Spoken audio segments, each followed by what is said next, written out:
Καλά. Εσύ τον καθηγητή, μωρή, δεν περιμένεις τόση ώρα. Τι ας πούμε, μωρή, τι ας πούμε, αυτός εδώ δεν είναι καθηγητής, αυτός εδώ είναι γυμναστής είναι.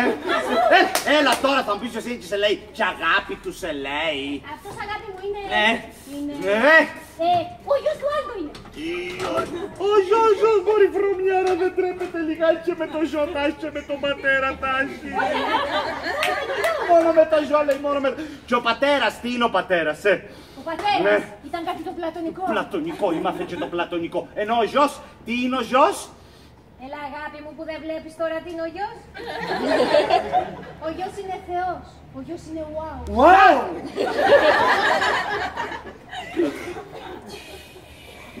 Θεός είναι ο γιος, Wow!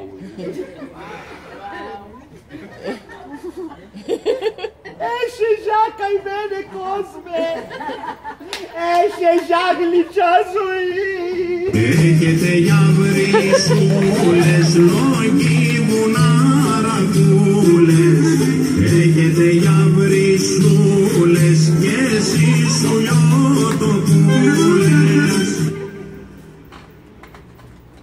Πάω λίγο μέσα να δω τι γίνεται. Μην αργήσεις. Εσύ μη μου αγχώνεσαι και κάνω γυμναστική. Συνεχίσω εγώ. Και περίμενε. Να σφίξω κι άλλο, ξέρεις.